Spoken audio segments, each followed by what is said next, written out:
The massive alien ship hung in the sky above New York, its smooth silver surface reflecting the morning sun. The world watched and waited as smaller vessels descended from its belly, carrying what humanity's telescopes had identified as the leadership of the Stellar Council. Ambassador Tom Reed stood at the landing site, his gray suit perfectly pressed, his weathered face showing no sign of the anxiety that gripped the rest of the world. Next to him, General Mary White kept her hands clasped behind her back, a slight smile playing at the corners of her mouth. They had prepared for this moment for longer than anyone knew. The alien ships touched down with impossible grace. Steam hissed from their hulls as the doors opened, revealing tall, slender figures wrapped in shimmering robes. Their skin had a bluish tint, and their large eyes blinked rapidly in Earth's bright sunlight. The leader of the group, who called himself High Speaker, stepped forward with the fluid grace of someone used to being in charge. People of Earth, the High Speaker's translator device hummed to life. We come in peace, bringing the light of civilization to your young species. His head tilted slightly, the gesture somehow managing to look both friendly and condescending. The Stellar Council has watched your development with great interest. Now that you have achieved basic spaceflight, we are here to guide you into the galactic community. Tom stepped forward, extending his hand in the traditional Earth greeting. We welcome you to Earth, High Speaker. Your arrival has been. He paused, choosing his words carefully, anticipated. The High Speaker's assistant, a shorter alien with rusty-colored skin, whispered something about primitive customs, but the High Speaker adapted quickly, extending his own six-fingered hand. The moment their hands touched, a look of confusion crossed his alien features. Your body temperature, the High Speaker said. It's remarkably similar to our own kind. Most developing species run much hotter or colder. Just one of many interesting coincidences you might discover here, Tom replied, that same calm smile never leaving his face. The aliens set up their presentation equipment, projecting massive holograms into the sky. They showed images of their great civilization, massive space stations, planets transformed into gardens, and ships that could cross the galaxy in days. With each image, they glanced at the human delegation, expecting gasps of awe or signs of intimidation. Instead, Tom and Mary exchanged knowing looks. The general even yawned once, quickly covering her mouth as if at a boring business meeting. The High Speaker's assistant noticed this and chittered something in their native language, clearly offended. Perhaps, the High Speaker said, his translator struggling to hide his annoyance, you would like to see our medical technology. We've cured diseases that most young species haven't even discovered yet. That's very kind. Mary spoke up for the first time. But we should probably show you something first. She gestured toward the Museum of Natural History. We have some artifacts we'd like your scientists to examine. The aliens followed, their robes swishing against the marble floors. In a dusty back room, Tom unlocked a vault that hadn't been opened in decades. Inside lay what looked like simple stone tablets, covered in markings that made the High Speaker's eyes widen. Impossible, he whispered, his translator crackling with emotion. These symbols, they're identical to markings we found in the ruins of the First World, but those are over 50,000 years old. Oh, these are much older than that, Tom said casually, picking up one of the tablets. And they're not just similar to your First World markings. They're the source of them. The High Speaker's assistant rushed forward with scanning equipment, his hand shaking as he took readings. High Speaker, these readings, they can't be right. The dating system says that they're over 300,000 years old. Mary finished for him. Yes, we know. There's a lot more where these came from. Much more. The aliens huddled together, speaking rapidly in their own language. The High Speaker turned back to Tom, his earlier confidence cracking. Why are you showing us this? Because, Tom said, finally letting his diplomatic mask slip just a bit, it's important to start any new relationship with honesty. And honestly, High Speaker, your civilization isn't bringing light to a young species. You're bringing a candle to the people who invented fire. The high speaker stared at the tablet, then at the calm faces of the human delegation. For the first time in his long career, he wondered if perhaps his counsel had badly misread the situation. Behind him, his assistant was already sending urgent messages back to their ship, requesting every expert they had on ancient civilizations. The alien research team arrived 3 days after first contact, their equipment filling 20 massive containers. Lead researcher Dal watched his assistants unpack their sensitive scanning devices while trying to hide his excitement. Discovering ancient artifacts on a primitive world would make his career, even if they were just simple tools or cave paintings. "You may want to bring your deep scanning equipment," Tom said, pointing at a specific container. "We're going quite far down." Dal blinked his large eyes. "Down, but our scans showed no significant structures below the surface of your cities." "Exactly," Mary replied with that same mysterious smile that had bothered the high speaker. She held up an old-fashioned key. "Follow me." The group took a private elevator deep beneath the museum. The alien scientists checked and rechecked their breathing equipment as they descended, the numbers on the depth counter growing larger than they expected. After 5 minutes, the elevator stopped at a massive steel door. "Welcome to Vault 0, Tom said, helping Mary with the complex series of locks. "It's been sealed for quite some time." The door swung open, revealing a vast chamber carved from solid bedrock. But it wasn't the size of the room that made Dal's assistant drop his scanner. It was what filled it. Perfect rows of artifacts lined the walls, each one sealed in clear cases. They looked like pieces of technology, but unlike anything Dal had ever seen. Some seemed to pulse with a faint light, despite being obviously ancient. Others appeared to be made of materials that shouldn't exist. "Impossible," Dal whispered, rushing to the nearest case. His scanner hummed as it analyzed a small disk that floated inside its container.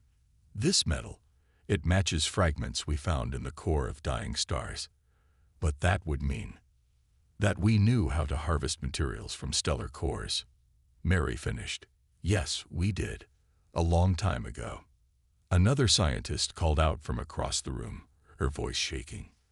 "Lead researcher, these components, they're identical to the Heart of Light we found in the ruins of the Crystal Cities, but ours was just a broken piece. These are complete units." Dal moved from case to case, his hands trembling as he took readings. Each artifact told the same story. These weren't primitive tools made by a young species. These were masterworks of engineering that predated known galactic civilization. "This doesn't match our records," Dal said, turning to Tom. "According to our histories, your species only achieved basic tools 50,000 years ago. These readings show that some of these artifacts are over 500,000 years old." Tom nodded. "Yes, we know. Your histories aren't wrong about when we started using basic tools. They're just wrong about which time we started using them." Mary walked to a central pedestal and pressed her hand against it. The floor hummed, and suddenly the walls began to glow with lines of light, forming complex patterns that every alien in the room recognized. "The star maps," Dal's assistant gasped. "The same patterns we found on every ancient world. But they're supposed to be star charts made by the first ones, showing the paths they took as they seeded the galaxy with life." Mary's eyes twinkled. "Look closer at the symbols marking each world. Notice anything familiar?" Dal leaned in, his scientific training battling with what his eyes told him. The marking next to each star system wasn't just similar to ancient human writing. It was ancient human writing. "There's more," Tom said softly. "Much more. But perhaps you'd like to tell the high speaker what you found so far. I imagine he's quite anxious to hear why his scientists have been quiet for the past few hours." Dal looked around the vault again, seeing it with new eyes. Every artifact, every piece of technology, told the same story. Humanity hadn't been evolving up from nothing. They had been somewhere else entirely, doing something that required them to step back from their true capabilities. "One question," Dal said, his scientific curiosity overcoming his shock. "Why show us now? Why not earlier, When we first detected your radio signals, Tom and Mary exchanged looks, and for the first time, their smiles held a hint of concern. Because Tom said quietly, "You're going to need what's in this vault very soon." "We all will." The High Speaker stood in the great hall of the Stellar Council, his usual confidence replaced by visible worry. Reports flooded in from across the galaxy, each one more disturbing than the last. Before him, the council members argued among themselves, their voices growing louder with each new piece of evidence. "Silence," he called out, raising all four arms. The chamber grew quiet. "Let's review what we know. Representative Bill, you have findings from your world." Bill stepped forward, his gray hair neat despite the late hour. In the week since the vault's discovery on Earth, he had traveled to 12 different worlds at the Council's request. "Yes, High Speaker, we found exactly what we expected." He tapped a button, and images filled the air above them. Cave paintings from a dozen worlds appeared. Each showed the same thing. Tall, two-legged figures teaching smaller creatures. Some images showed these beings pointing to the stars. Others showed them helping with tools. All of them were clearly human in shape. These images were always there, a council member said, her scales shifting color with agitation. "We thought they were just common cave drawings. Simple shapes that developing minds would naturally create. Like how we thought Earth's humans were just beginning their journey to the stars." Bill asked quietly. The council chamber grew very still. Another council member, his crystalline form glowing with stress patterns, spoke up. "But we found similar paintings on uninhabited worlds too. Worlds where no one has lived for millions of years." "Yes," Bill nodded. "Those are particularly interesting." Mary. General Mary stepped into the light, carrying what looked like an old leather book. "We've been translating your ancient texts for some time. The ones you thought were too damaged or complex to read." She opened the book, and her fingers traced lines of symbols. "They speak of the tall ones who walked on two legs, the ones who came from above, taught your ancestors, and then disappeared." The High Speaker sank into his chair. "How many worlds?" "All of them," Tom said, entering from the shadows. "Every inhabited world in the galaxy has these signs. Every species' DNA shows signs of careful engineering. Every ancient ruin holds pieces of technology that match what we showed you in our vault." A new council member rushed into the chamber, clutching data tablets. "High Speaker, the results from the adaptation studies. The humans, they can survive on almost any world we've tested. Their bodies adapt to different gravities, different atmospheres, different light levels." "Of course we do," Mary said softly. "We designed ourselves to do that. Just like we designed all of you to thrive on your home worlds." The chamber erupted in chaos. Some council members shouted denials. Others demanded proof. A few simply sat in stunned silence. "Think about it." Tom's voice cut through the noise. "Why do so many species in this galaxy look similar? Two eyes, bilateral symmetry, comparable brain structures. It's not convergent evolution. It's design. Our design." Bill walked to the center of the chamber, his steps echoing. "You've all seen humans eat foods from different worlds without problems. You've seen us breathe different air mixes easily. You watched our children play in different gravity fields like they were born to it." He smiled. "We were born to it. All of it. But why hide?" The High Speaker asked. "Why pretend to be primitive if you're truly the first ones?" Mary opened her book to a marked page. "The same reason these warnings appear in every ancient text we left behind. The same reason we scattered our technology in vaults across the galaxy. The same reason we chose to step back and guide from the shadows." She looked up, her eyes grave. "Because what's coming doesn't care about technology level. It cares about unity. And the galaxy needed to learn to work together without being forced." The chamber grew quiet again, but this time with understanding rather than shock. The High Speaker stood, his posture changing from one of authority to respect. "How long?" he asked. "How long do we have?" Tom looked at his watch, an oddly ancient gesture in the advanced chamber. That's why we revealed ourselves now. The cycle is almost complete. What sleeps in the dark between galaxies is starting to wake up. The council members looked at each other, ancient rivalries forgotten in the face of this revelation. Humanity hadn't hidden their true nature out of fear or weakness. They had done it to give the galaxy a chance to grow, to learn, to become strong enough to face what was coming. The High Speaker took a deep breath. Tell us everything. Tell us what we need to know. No, Mary said kindly. We'll show you what you already know. You just forgot you knew it. The desert winds howled across the red sands of Mars Colony 3, but deep underground, lead researcher Dal barely noticed. He stood in a newly discovered chamber, his hands shaking as he held up his light. The walls were covered in shelves, and on those shelves sat thousands of crystal data cores, each one glowing with a faint inner light.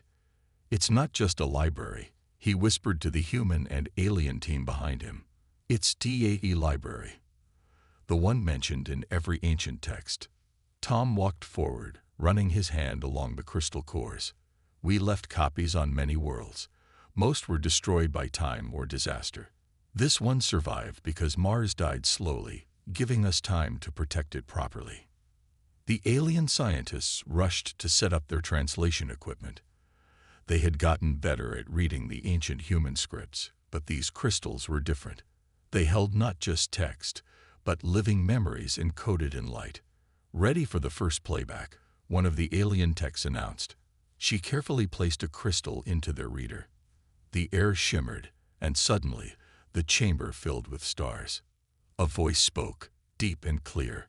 This is the record of seeding, year 300,000 before sleep. The project continues as planned.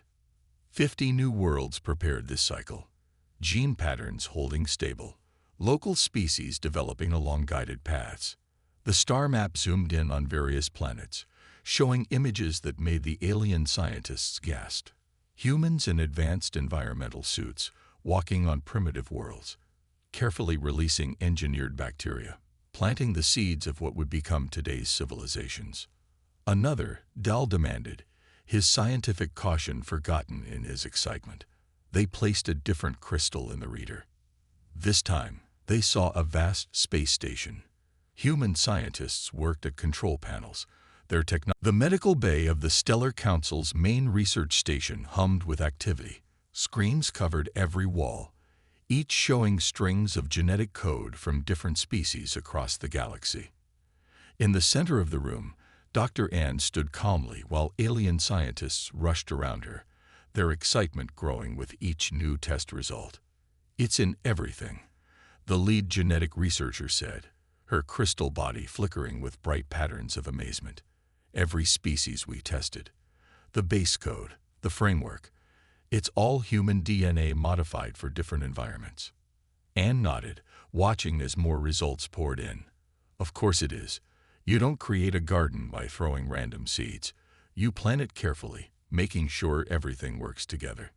The genetic team had been working nonstop since the discovery of the library on Mars.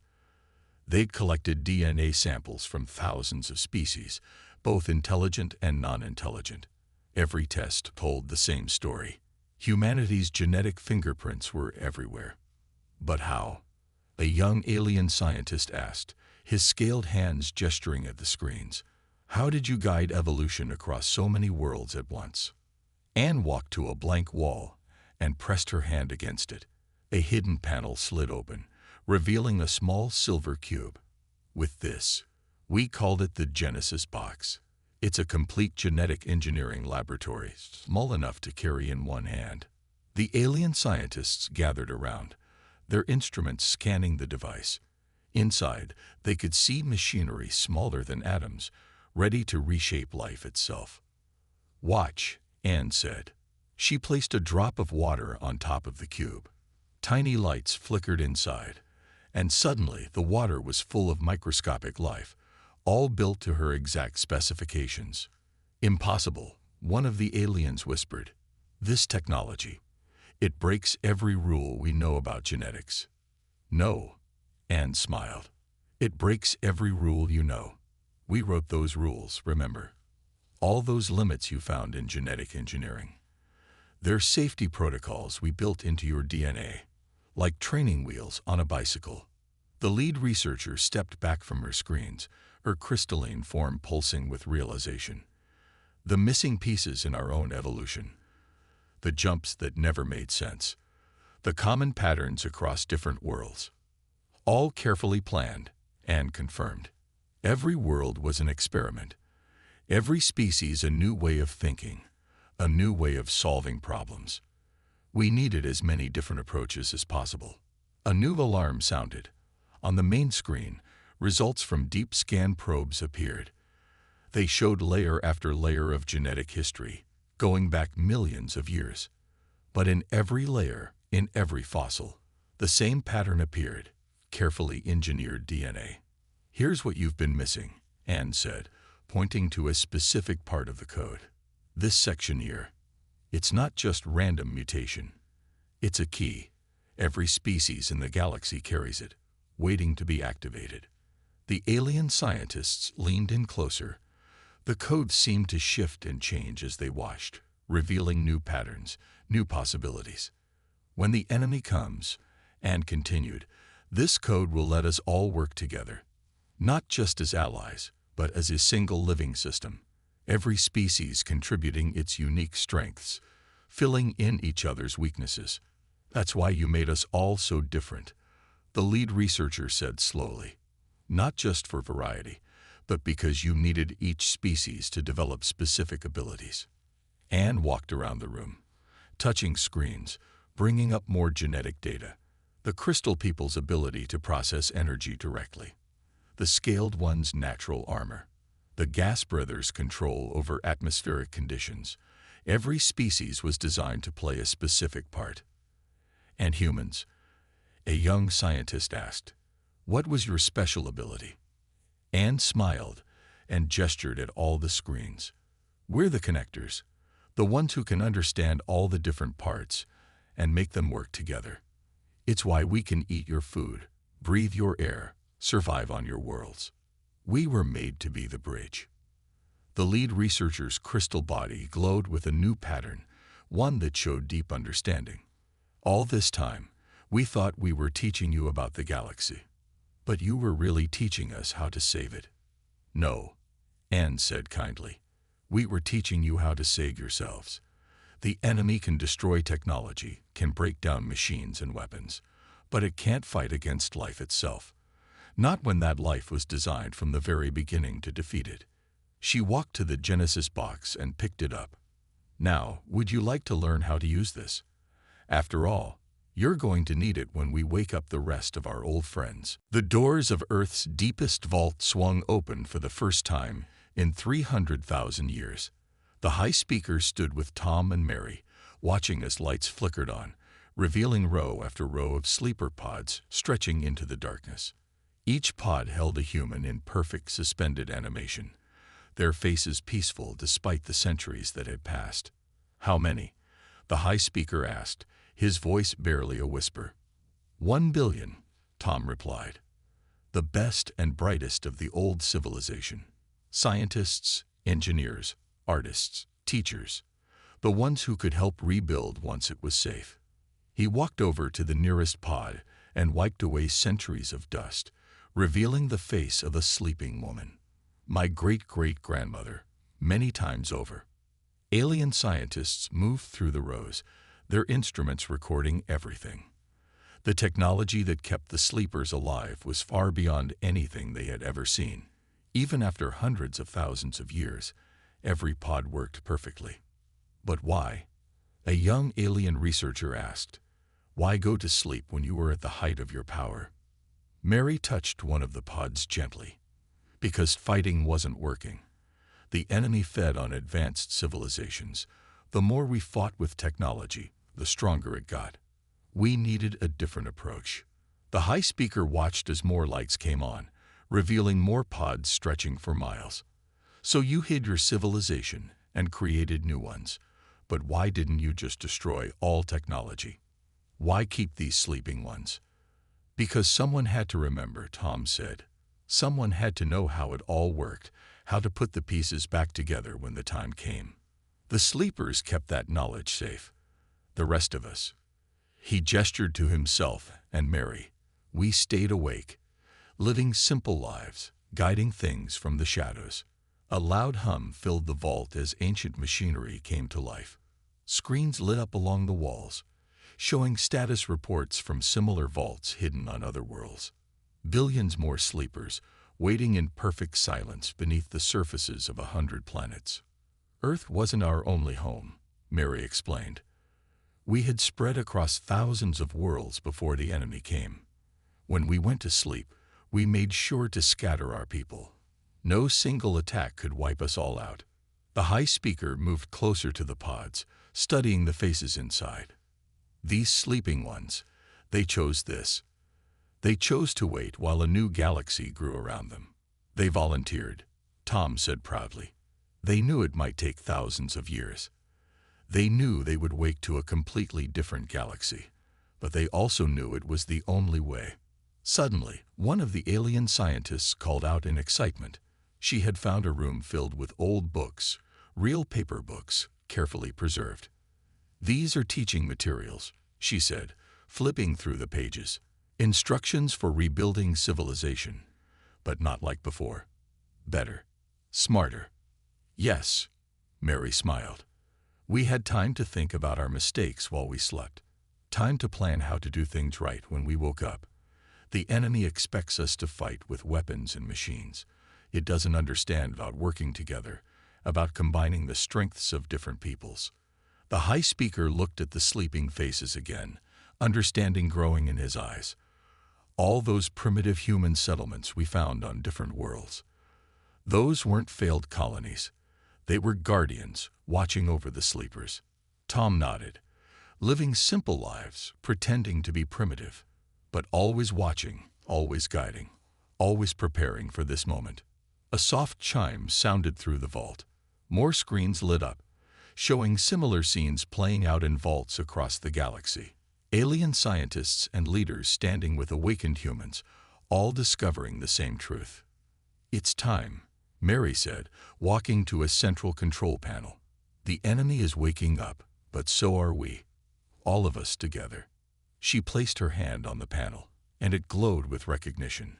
Would you like to help us wake them up, High Speaker? After all, they're going to need a full briefing on everything they missed.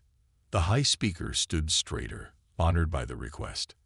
As his hand joined Mary's on the panel, he finally understood. Humanity hadn't fallen from greatness.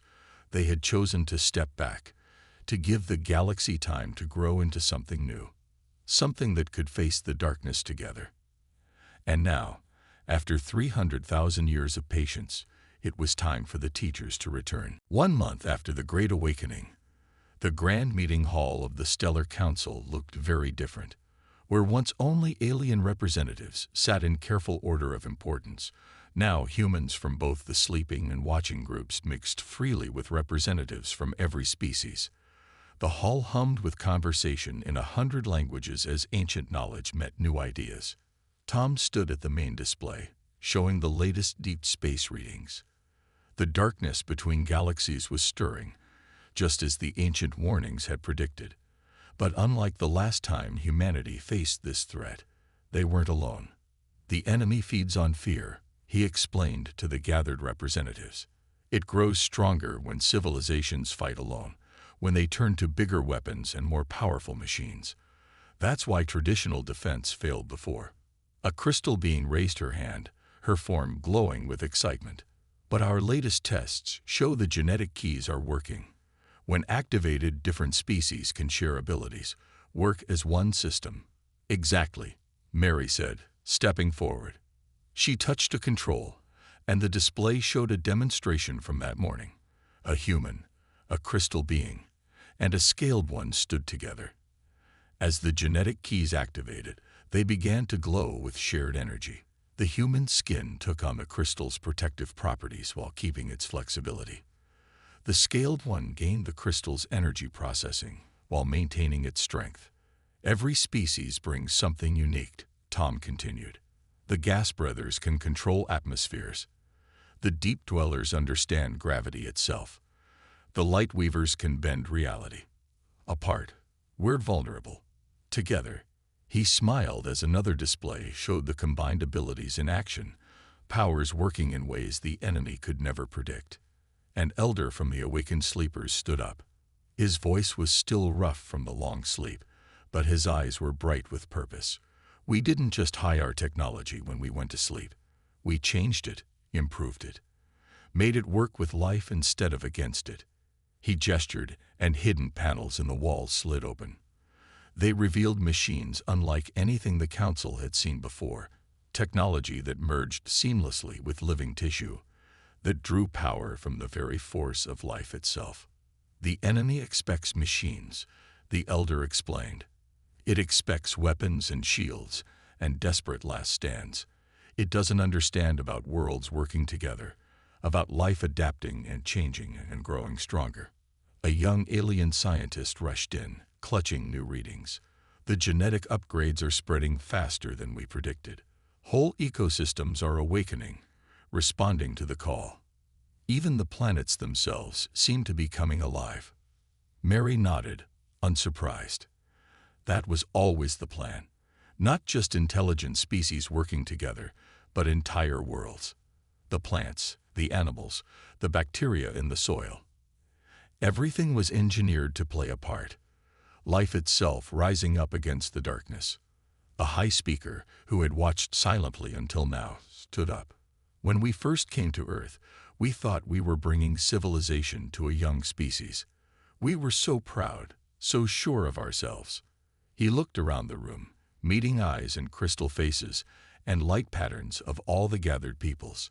Instead, we found our teachers, our guardians, our true elders. And now we're all students together. Tom finished for him, learning how to use abilities that were always there, just waiting to be awakened, building something new that's also very old. On the main display, more readings appeared. The darkness was still coming, but now points of light began to shine. Worlds awakening. Species remembering. Powers combining in ways that had never been seen before. We have 1 month before the enemy arrives, Mary announced to the hall. 1 month to wake up every sleeping human, to activate every genetic key, to teach every species how to use their true powers. 1 month to turn the galaxy itself into a living weapon. She looked out at the gathered representatives, humans who had slept for eons, humans who had watched and waited, aliens who had grown into their roles perfectly, all working together as if they'd known each other forever. But look around, she said with a smile. Look at what we've already accomplished in just a few weeks. The enemy thinks it's hunting the scattered remains of humanity's empire. Instead, it's going to find something new. A galaxy that has finally woken up, remembered who it is, and learned to fight back. Tom stepped forward, his voice carrying to every corner of the hall. They ignored the signs until it was too late. Not just that humans were the true elders, but that we had spent 300,000 years preparing for exactly this moment. Now, let's show them what a united galaxy can really do.